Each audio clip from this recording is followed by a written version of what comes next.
కొనసాగుతున్నాయి. తాజాగా సంగారెడ్డి జిల్లా కొండాపూర్ మండలంలోని మల్కాపూర్ చెరువులో కట్టిన అక్రమ నిర్మాణాన్ని అధికారులు నేలమట్టం చేశారు. చెరువు నీటి మధ్యలో కట్టిన బిల్డింగ్ను కూల్చివేశారు. భవనం కూల్చివేతకు అనుగుణంగా లేకపోవడంతో బ్లాస్టింగ్ చేసి కూల్చివేశారు. దీంతో క్షణాల వ్యవధిలో భవనం కుప్పకూలిపోయింది. బిల్డింగ్ కూల్చివేస్తున్న సమయంలో రాయి వచ్చి తలకు తగలడంతో హోంగార్డ్ గోపాల్ గాయపడ్డాడు. దీంతో అతన్ని వెంటనే ఆసుపత్రికి తరలించారు.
ఈ అంశంపై మరిన్ని అప్డేట్స్ ని మా ప్రతినిధి బసవరాజు అందిస్తారు. బసవరాజు, మల్కాపూర్ చెరువులో కట్టిన అక్రమ నిర్మాణాన్ని అధికారులు నేలమట్టం చేసినట్లుగా తెలుస్తోంది. వివరాలు ఏంటి? జ్యోతి, సంగారెడ్డి జిల్లా కొండాపూర్ మండలం మల్కాపూర్ పెద్ద చెరువులో అక్రమంగా నిర్మించిన నిర్మాణాన్ని ఇరిగేషన్ అండ్ రెవెన్యూ అధికారులు కూల్చివేయడం జరిగింది. కూల్చివేతకు అనువుగా లేకపోవడంతో డిటోనేటర్లతో పేల్చేసి కూల్చివేశారు. మల్కాపూర్ చెరువులో అక్రమ నిర్మాణాలను కూల్చివేతలో అపశృతి జరిగింది. బిల్డింగ్ కూలుస్తుండగా గోపాల్ అనే హోంగార్డ్ కి బిల్డింగ్ కూల్చే సమయంలో ఆ రాయి వచ్చి తలకి తీవ్ర గాయాలయ్యింది. ఆసుపత్రికి తరలించారు.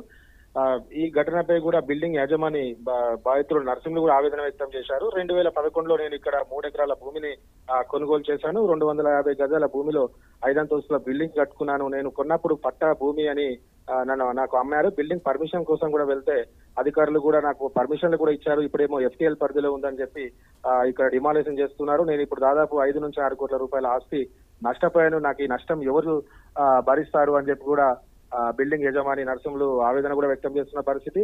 నాకు పర్మిషన్ FTL లో ఉన్నట్లయితే నాకు పర్మిషన్ ఎలా ఇస్తారు? పర్మిషన్ ఇవ్వకుంటే నేను కట్టేవాడిని కాదు కదా. మరి ఆ పర్మిషన్ ఇచ్చిన అధికారులపై ఏం చర్యలు తీసుకుంటారు? ఖచ్చితంగా చర్యలు తీసుకోవాలని చెప్పి నర్సింహులు కూడా చెప్తా ఉన్నారు. 12 ఏళ్ల తర్వాత ఈ బిల్డింగ్ కూల్చడం చాలా దారుణం. కావాలనే కక్షపూరితంగానే నాకు ఇలా నా పైన కక్ష కట్టి మరి బిల్డింగ్ కూల్చివేశారని కూడా నర్సింహులు ఆవేదన వ్యక్తం చేస్తున్నటువంటి పరిస్థితి అయితే ఇక్కడ చూస్తా ఉన్నాం. రెవెన్యూ ఇరిగేషన్ శాఖ ఇద్దరు నేతృత్వంలో ఈ బిల్డింగ్ అనేది కూల్చివేయడం జరిగింది. జ్యోతి, బసవరాజు, ముందస్తు నోటీసులు ఇచ్చే కూల్చివేతలు జరిగాయా? బిల్డింగ్ యజమాని అయితే నాకు ఎలాంటి నోటీసులు ఇవ్వలేదు. సడన్ గా వచ్చేసి ఇక్కడ FTL లో ఉందని గుర్తించాము అని చెప్పేసి ఇక్కడ కూల్చివేతకు డిటోనేటర్లను పెట్టి ప్రయత్నం చేస్తుంటే అడ్డుకోవడం, నాకు ఎలాంటి నోటీసులు కూడా ఇవ్వలేదని కూడా ఆయన వాదించడం కూడా తెలుస్తా ఉంది. అలాంటిది ఏం లేదు. FTL పరిధిలో ఉంది కాబట్టి ఖచ్చితంగా దీన్ని కూల్చేయడం జరుగుతుంది. గతంలోనే మీకు చెప్పాం చాలా సార్లు అని కూడా అధికారులు చెప్తున్నటువంటి పరిస్థితి. ఏదేమైనా కూడా దీన్ని ఈ బిల్డింగ్ కూల్చేయడం అనేది నరసింహులు చాలా ఆవేదన బాధ వ్యక్తం చేస్తున్నటువంటి పరిస్థితి అయితే సంగారెడ్డి మల్కాపూర్ లో అయితే కనిపిస్తుంది. జ్యోతి, ఇక గాయపడ్డ గోపాల్ పరిస్థితి ఏంటి?